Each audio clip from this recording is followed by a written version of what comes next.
On a birthday meant for joy, a single gift cracked open the gates of an ancient curse. Welcome to Birthday Curse, a modern African horror tale where a Mercedes-Benz becomes the chariot of the dead, and one family is hunted by river spirits older than time. Hello, my dear friends, and welcome once again to Tales by Larinzy. This is the home of inspiring life stories, stories that teach, warn, heal, and guide us in the journey of life. If you are new here, please don't forget to like, share, and subscribe to this channel. Your support means the world to me and helps us reach even more people who need these lessons of life. By 7 a.m., Nkechi, Chidi, and Amara were back at their apartment, exhausted, traumatized, and preparing for war. Uncle Chaiki arrived at 7:30 a.m. He walked in like he owned the place, dressed in white mourning clothes, his face arranged in an expression of grief that didn't reach his eyes. "Where is she?" he asked. "Gone," Nkechi said flatly. Cheek's mask slipped just for a second. "Gone where?" "Somewhere you'll never find her." The temperature in the room seemed to drop. Chike's eyes went cold, calculating. "Nkechi, I don't know what your mother told you before she died, but she told me everything. About you, about Ndi Ezimiri, about what you did." Silence. Chidi and Amara looked between Nkechi and their uncle, confused and frightened. "You used her," Nkechi continued, her voice shaking with rage. "Your own sister. You sacrificed her for power, and now you want her corpse to complete the ritual. You don't understand what you're talking about. The car was the ritual object. She was the offering, and you need to take her body to the river within 3 days, or the covenant breaks. I understand perfectly." Chiki stared at her for a long moment. Then he smiled, that same too wide smile from the party, but now with all pretense of warmth gone. It was predatory, dangerous. "So she told you," he said quietly. "Smart woman, even at the point of death. But Nkechi, you foolish girl, you have no idea what you've done. The cult doesn't forgive interruptions. The river spirits don't forget debts. Let them come." "Oh, they will." Chike stepped closer, and Nkechi could smell that cologne again. "They'll come tonight, tomorrow, every night. They'll fill your lungs with water while you sleep. They'll drag your brother into the shower and drown him standing up. They'll pull your little sister into puddles that shouldn't be deep enough. One by one, they'll take you all until someone tells me where the body is." "Get out of my house," Nkechi said. "This isn't your house. Your mother doesn't pay rent here and she's dead. Technically, this becomes family property, which means—" "I said get out." Cheek's smile widened. "You have 3 days, Nkechi. 3 days to watch your family suffer. 3 days to watch the water come for you. And when you finally break, and you will break, you'll beg me to take the body. You'll hand her over yourself just to make it stop." He turned and walked out of the door. The attacks started that same night.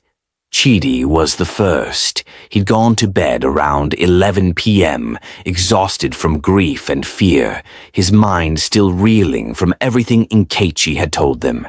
He fell into an uneasy sleep, his dreams filled with images of his mother drowning, reaching up from dark water, calling his name. At 2:47 a.m. he woke up choking. His lungs were full of water. He couldn't breathe, couldn't scream. He thrashed in his bed, clawing at his throat, his chest burning, his vision darkening at the edges. He was drowning in his own bed, in a dry room with no water anywhere near him. "This is how I die," he thought in panic. "This is how they kill me." Just as consciousness began to slip away, the pressure released. He gasped, coughed, and vomited water onto his bedroom floor, gallons of it, impossible amounts. He rolled off the bed, falling into the puddle, gagging and sobbing. His entire body shook. Chidi screamed and scrambled backward. His back hit the wall. "Nkechi!" Chidi shrieked. "Nkechi, help me!" His bedroom door burst open. Nkechi stood there with a flashlight, and the moment the light hit the puddle, the water began to evaporate rapidly, unnaturally, leaving only damp spots on the floor. "What happened?" Nkechi rushed to him. Chidi was hyperventilating, tears streaming down his face. I was drowning. And then there were things in the water, coming out of it." Nkechi helped him to his feet. She'd expected this. Uncle Chike had warned them, but knowing it was coming didn't make it any less terrifying. "It's starting," she said grimly. "They're coming for us." Amara's attack came 2 hours later. She'd refused to go back to sleep after hearing Chidi's screams, so she sat in the living room, wrapped in a blanket, all the lights on. She kept telling herself it was just a nightmare, just stress, grief playing tricks on her brother's mind. She needed water. Her throat was dry. She walked to the kitchen, filled a glass from the tap, and drank. The water was ice cold. Too cold. It burned going down like swallowing needles of frost. And then it started moving. Inside her stomach, inside her throat, the water began to expand, to grow, to multiply. She felt it rising up her esophagus, filling her mouth, her nasal passages. She tried to spit it out, but more kept coming. Endless, impossible. She was drowning from the inside out.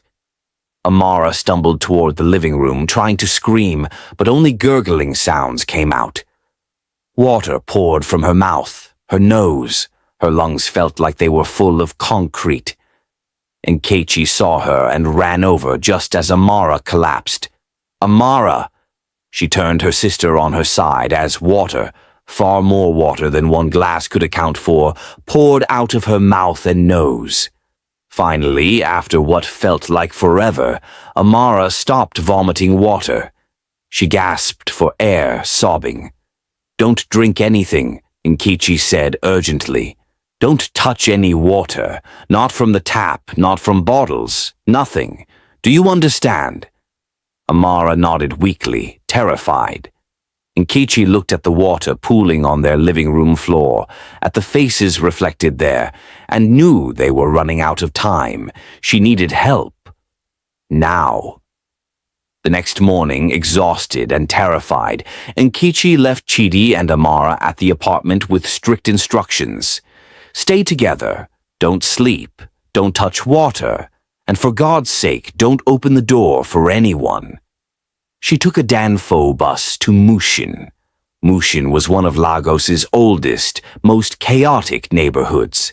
A maze of narrow streets, markets, and buildings that seemed to have grown organically over decades. The kind of place where the modern city's veneer wore thin and older things showed through. Nkechi asked vendors, bike riders, and old women sitting in doorways if they knew of Mama Ogologo. Most shook their heads or pretended not to hear. But finally, a young girl selling pure water pointed to a leaning apartment building at the end of an alley. "Third floor," the girl said, "but be respectful. Mama doesn't like rude visitors."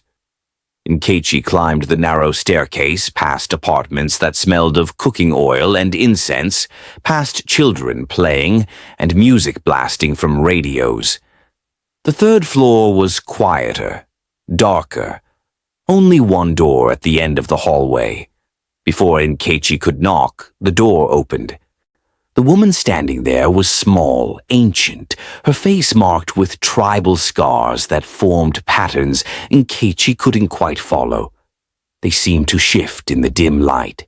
Her eyes were clouded with cataracts, but somehow Nkechi felt certain this woman saw more than anyone with perfect vision.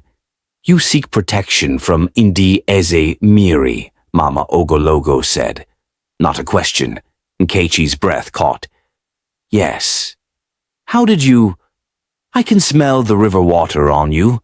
I can see the drowned spirits in your shadow. She stepped aside. Come in, child. We have much to discuss and very little time. The apartment was larger inside than seemed possible, a trick of the architecture or something else. Every wall was covered with carved wooden masks, dried herbs hung in bunches from the ceiling, and the air was thick with incense smoke. In the center of the main room, 7 women sat in a circle on the floor, dressed in white, their eyes closed in meditation or prayer. These are Umuada Allah, Mama Ogologo said, lighting a hand-rolled cigarette that smelled of earth and smoke. The daughters of the Earth Mother. We serve Allah, the goddess of the ground, the soil, the earth that receives all things. We are the ancient enemies of the Water Kings. Can you help me? Nkechi's voice cracked. They're attacking my family. My mother is dead and my uncle wants her corpse for a ritual. I don't know what to do. Your mother was wise to send you to me. Mama Ogologo gestured for Nkechi to sit. But understand this, child. What you're asking for is not simple. The Water Kings are old, powerful. They have been fed by blood sacrifices for generations. Prayer alone will not stop them. Good intentions will not stop them. Then what will? Mama Ogologo took a long drag of her cigarette, studying Nkechi with those clouded eyes. Power. You must meet power with power. You must join us. Become one of Umuada Allah. Let the Earth Mother claim you as her daughter. Only then will you have the strength to fight. Nkechi thought of her mother's dying words. To fight darkness, you must become darkness yourself, but a different kind, the kind that protects. What does joining mean? She asked. It means initiation. It means drinking from the sacred pot. It means swearing oaths that cannot be broken. It means your blood will be bound to the earth, and the earth will answer when you call. Mama Ogologo leaned forward. But it also means there is no going back. Once you are claimed by Allah, you are hers until you die. You will fight her battles, protect her interests, stand against those who violate the sacred balance. Will it be enough? To protect my family? To stop my uncle? If you are strong, if you are brave, if you do not falter when the earth asks things of you. Mama Ogologo smiled, revealing teeth filed to points. But I see your mother's fire in you. You will not falter. Nkechi thought of Chidi choking on phantom water, of Amara drowning from within, of her mother's corpse hidden in a mortuary, coveted by monsters. I'll do it, she said, whatever it takes. Mama Ogologo nodded slowly. Good. Then we begin now. The ritual takes time, and you said your uncle gave you 3 days. 2 days now. Less than 2 days. Then we must work quickly. Mama Ogologo clapped her hands twice, and the 7 women in white opened their eyes as one, turning to look at Nkechi. Sisters, we have a new daughter. Prepare the pot. The ritual began at noon and would continue until sunset. They stripped Nkechi to her underwear and led her to a back room where a large metal basin waited, filled with water mixed with red clay, herbs, and something that moved on its own beneath the surface. You must be cleansed first, Mama Ogologo explained. Washed of the river's touch, they have marked you, tried to claim you. We must erase their claim and write a new one. The women bathed Nkechi in the clay mixture. It was cold, thick, and it stung where it touched her skin. They scrubbed her with rough sponges made of plant fibers, chanting in a language Nkechi didn't recognize but somehow felt in her bones. Old Igbo, maybe, or something even older. After the bath, they painted her body with white chalk. Nzu, drawing symbols on her forehead, her chest, her palms. Each symbol seemed to pulse with its own heat. Then came the drinking. They led her back to the main room where a large clay pot sat in the center of the circle. The 7 women sat around it, and Mama Ogologo gestured for Nkechi to kneel before it. "This pot contains earth from the sacred groves," Mama Ogologo said. "Soil from the places where Allah first touched the world, water from the springs that flow from deep beneath the ground, not river water, but earth water, blood from those who came before you, and essence from the cola nut, the alligator pepper, and the palm wine." The mixture in the pot was dark red-brown, thick as mud, and it smelled of iron and soil and something ancient. "You must drink 3 times," Mama Ogologo continued. "The first drink binds your body to the earth, the second binds your spirit, the third binds your blood. Once you drink the 3rd time, there is no undoing it. Do you understand?" Nkechi looked into the pot. Her reflection stared back at her from the dark surface, but behind her reflection she saw something else, a vast presence, ancient, patient, powerful, Allah. "I understand," Nkechi whispered. Mama Ogologo dipped a calabash into the pot and handed it to Nkechi. "Drink." Nkechi raised the calabash to her lips and drank. The mixture was bitter, harsh, like swallowing earth and metal. It burned going down, settling in her stomach like a stone. She felt it spreading through her, taking root. The women began to chant. Mama Ogologo dipped the calabash again. "Drink." The second drink was worse. Nkechi gagged but forced it down. This time she felt it reaching deeper, into her chest, her head, her limbs. She felt connected to something vast beneath her, something that stretched for miles in every direction, the ground itself, the earth, alive and aware. The chanting grew louder. "The 3rd drink," Mama Ogologo said, her voice solemn. "This is the point of no return, child. After this, you are Umuada. You are daughter of Allah. You are bound to her service. Do you accept this freely?" Nkechi thought of her mother, her siblings, the water spirits hunting them. "I accept." "Then drink." The 3rd time, Nkechi didn't just swallow the mixture. She felt it swallow her. For a moment, she wasn't in the apartment anymore. She was somewhere else, somewhere deep. She was surrounded by darkness, by soil, by the weight of the earth pressing in from all sides. She should have been terrified, should have felt buried alive, but instead she felt safe, embraced, powerful. And then she felt her. Allah. The Earth Mother wasn't gentle. She wasn't nurturing. She was vast, ancient, patient, and utterly implacable. She was the force that pulled everything down eventually, the gravity that claimed all flesh, the soil that received all things in the end. She was both womb and tomb, giver and taker, the beginning and the end of all things that walked on land. And now Nkechi was bound to her. "You are mine now," a voice said, not in words, but in feelings, in certainty. "And I am yours. Call and I will answer. But know this, daughter, the earth does not give freely. What you take, you must repay. What you ask for, you will owe. The balance must be maintained." "I understand," Nkechi whispered into the darkness. "Good. Then rise, daughter. Your family needs you, and the water comes for them even now." Nkechi gasped and returned to herself. She was kneeling before the pot, the women chanting around her, Mama Ogologo's hand on her shoulder.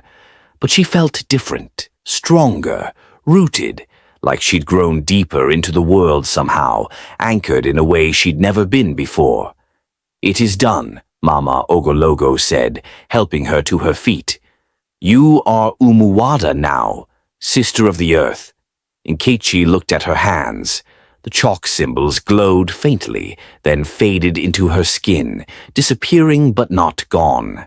Now, Mama Ogologo said, we prepare for war. Nkechi returned to her apartment as the sun set, carrying a small cloth bag Mama Ogologo had given her. Inside were items of protection, blessed chalk, soil from a sacred grove, kola nuts, and a small carved figure of Allah. Keep these with you, Mama Ogologo had instructed. They will help. But remember, your real power now comes from within, from your connection to the earth. When the water spirits come tonight, and they will come, you must stand your ground, press your hand to the floor, call to Allah. She will answer.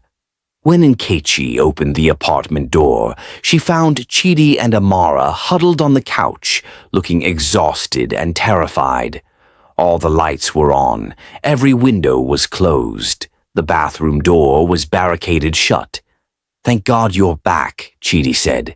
Things have been bad. What happened? The water, Amara said, her voice shaking. It's everywhere. The sink started overflowing even though the tap was off. The toilet water started rising. There's water dripping from the ceiling even though the apartment above us is empty. And we keep seeing things, faces, hands. Tonight will be worse, Nkechi said, setting down her bag. They're trying to break us before the 3 days are up. Make us so scared that we give them what they want. Did you find help? Chidi asked desperately. I did. Nkechi pulled out the items from the bag. And I found help within myself, too. She explained what she'd done, leaving out some of the more frightening details, but telling them enough. That she joined a spiritual society, that she had protection now, that they could fight back. Are you insane? Chidi exploded. You joined a cult to fight a cult? But the spirits moved forward, gliding across the floor, leaving wet footprints that smoked and steamed. They weren't walking, they were being pulled forward by some current only they could feel. Nkechi, do something, Chidi shouted. Nkechi stepped forward, placed her hand flat on the living room floor, and closed her eyes. Allah, she whispered. Earth Mother, I call you now. I am your daughter. These spirits violate your domain. They bring the water where water should not be. They kill on land that belongs to you. I ask for your protection. I ask for your strength. For a moment, nothing happened. The spirits kept coming, reaching out with long, waterlogged fingers. Then Nkechi felt it. A rumble, deep beneath the building, deep beneath the city, the earth answering. Her hand began to glow, not with light but with heat, like the chalk symbols were burning beneath her skin. The floor cracked, not breaking, changing, shifting, responding.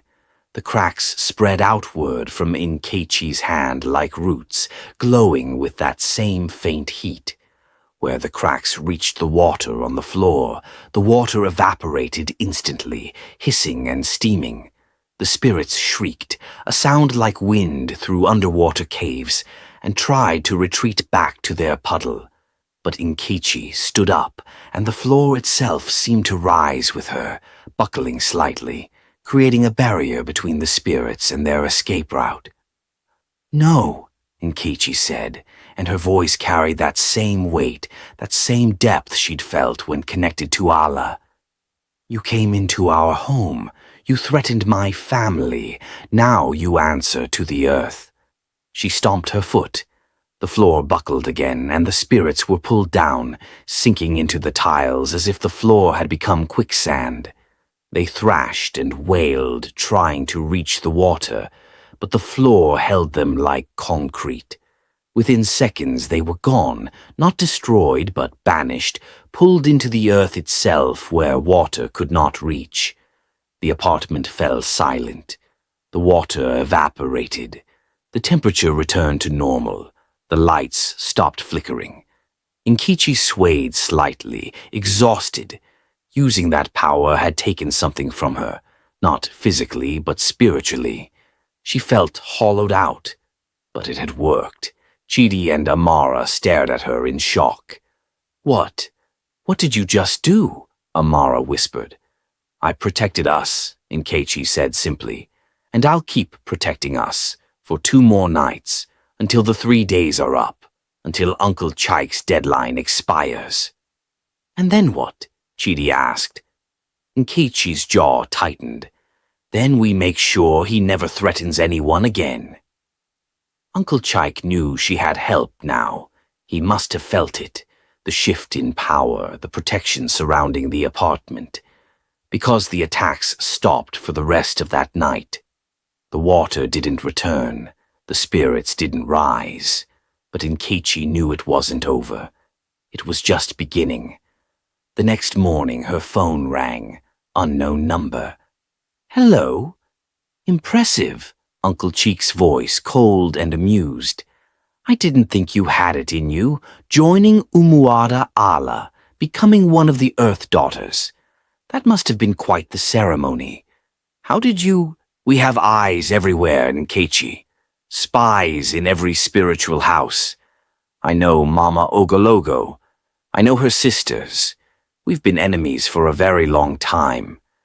Then you know I can fight you now. You can try, but you're one girl, freshly initiated, barely able to channel Allah's power without collapsing. I have an entire cult behind me, priests who've served Indi Eze Miri for decades, spirits who've fed on sacrifices for generations. He paused. You cannot win this, Nkechi. All you've done is prolong your suffering. The 3 days are almost up. Tomorrow at midnight your deadline expires. The ritual fails. Deadlines can be extended. For a price. What price? Deadlines can be extended. For a price. What price?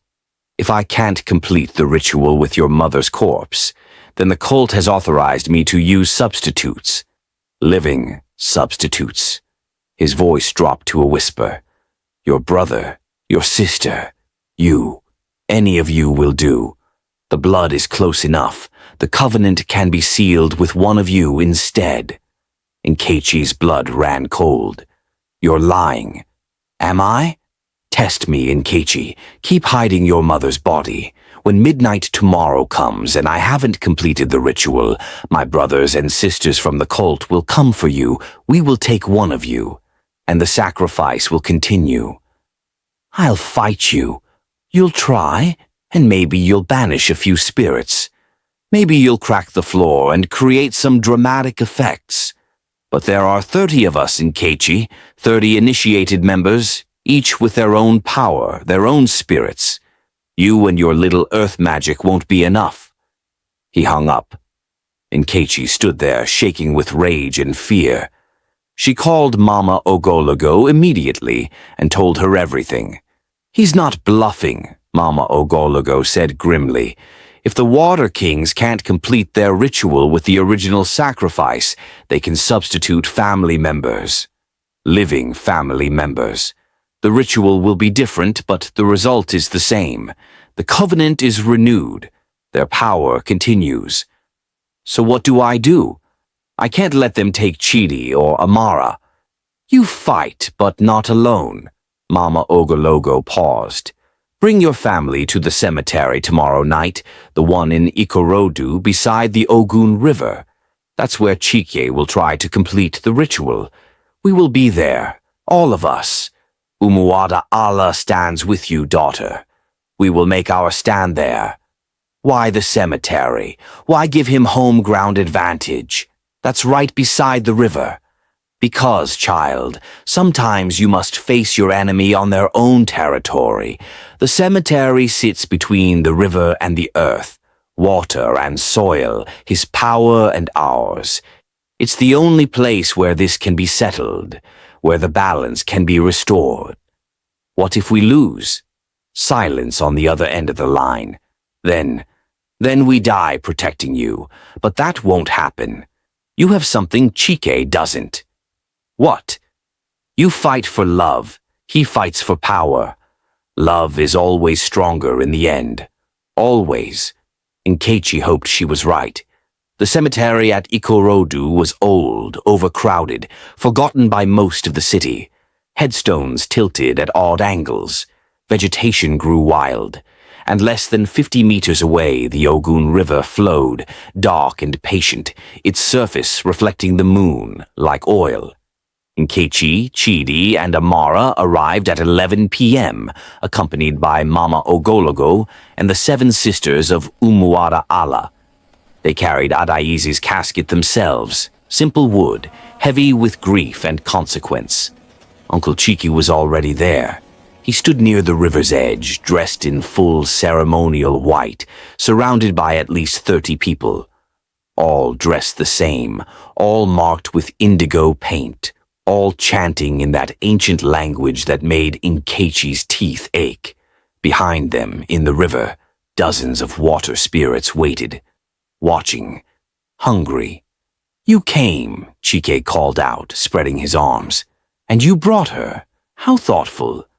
"We're ending this tonight," Nkechi said, her voice steady despite her fear. "We agree on that, at least." Chike gestured to his followers. "You see, Nkechi, I was willing to give you a chance. I could have taken you by force, but I wanted you to understand, to see the futility of resistance, to hand over your mother's body willingly. Never. Then I'll take one of you instead." He pointed at Chidi and Amara. "Them. Or you. It doesn't matter. Fresh blood works just as well." The cult members began to advance, moving in formation, their chanting growing louder. The water in the river began to churn and rise, spilling over the banks. "Now!" Mama Ogologo shouted. The 7 sisters of Umuada Allah formed a circle around the casket, around Nkechi and her siblings. They began their own chant, deeper, older, the sound of stone grinding, of roots breaking earth. The ground beneath them began to glow with soft golden light. The cult members hit the circle and recoiled, pushed back by invisible force. "Impressive," Chike said, "but predictable." He raised his hands and called the water. The river surged, a wave rising up 10 feet high, 20, crashing toward them like a liquid wall. It should have drowned them all. But Nkechi stepped forward, pressed both hands to the ground, and screamed, "Ayla, Earth Mother, I call you now!" The ground erupted. A wall of earth shot up from the cemetery floor, stone and clay and packed soil rising to meet the wave. Water crashed against stone. For a moment, the two forces held in perfect balance, water and earth, locked in ancient combat. Then the earth held. The water fell back, defeated, draining into the river. Cheek's eyes widened in surprise. "Impossible! You chose the wrong place for this fight, Uncle," Nkechi said, and her voice carried that depth, that weight of mountains and continents. "You wanted the cemetery because it's close to the river, but you forgot. A cemetery is sacred to the earth. This is her domain. Every grave here, every body returned to the soil, strengthens her claim." She stomped her foot. Roots erupted from every grave, ancient, powerful, thick as tree trunks. They wrapped around the cult members' ankles, their wrists, pulling them down. The cult members shrieked and struggled, but the earth was stronger. "No!" Cheek roared. He began chanting faster, desperately calling the spirits. Dozens of water spirits emerged from the river, rushing toward the circle, toward Nkechi and her family. The 7 sisters held the circle, their voices rising in harmony, the golden light intensifying. But there were so many spirits, too many. They began to seep through, dissolving into mist, reforming inside the circle, reaching for Chidi, for Amara, for the casket. "Nkechi!" Chidi shouted in terror as a spirit's hand wrapped around his throat. Nkechi felt panic rising. She wasn't strong enough. Even with Allah's power, even with the sisters' help, there were too many. And then she heard it, her mother's voice, not from the casket, from the earth itself. "Daughter, I am here. I have always been here. The earth claimed me when I died, and now I stand with you." "Mummy," Nkechi whispered, "call to me, Nkechi, not to Allah, to me. I am part of the earth now, part of the soil, and I will protect my children." Nkechi pressed her hands harder into the ground. "Mummy, help us." The casket burst open, but what emerged wasn't a corpse. It was light, golden light, the essence of Hades, now bound to the earth, now part of its power. The light spread outward, and where it touched the water spirits, they screamed and dissolved. "Impossible!" Chaik stumbled backward. "She was mine. The sacrifice was mine." "I was never yours," Adaizi's voice echoed from the light, from the earth. "I belonged to my children, and now I belong to the soil, and the soil rejects you." The ground beneath Chaik opened up, not water, not river, just earth, deep, dark, crushing earth. "No, the covenant, the cult will come for me." Chaik clawed at the ground as it swallowed him. "Then you should have thought of that," Nkechi said coldly, "before you sacrificed your own sister." The earth pulled him down, down, into the deep places where water could not reach, where the water kings had no power. His screams faded. The remaining cult members fled, their chanting broken, their spirits banished back to the river. The cemetery fell silent. The golden light faded back into the earth, but Nkechi felt it. Her mother was still there, still watching, still protecting. "It's over," Mama Ogologo said, placing a hand on Nkechi's shoulder. "The ritual is broken. The covenant is null. Your family is safe." Nkechi collapsed to her knees and wept. They buried Adaizi properly, in a real funeral. Her body returned to the earth peacefully this time, without violence, without coercion. Thank you for watching Birthday Curse. More African dark tales and supernatural stories are coming. To get update on our latest stories, subscribe, like, share, and drop your thoughts in the comments section. I love to read them. Till our next tale, stay blessed.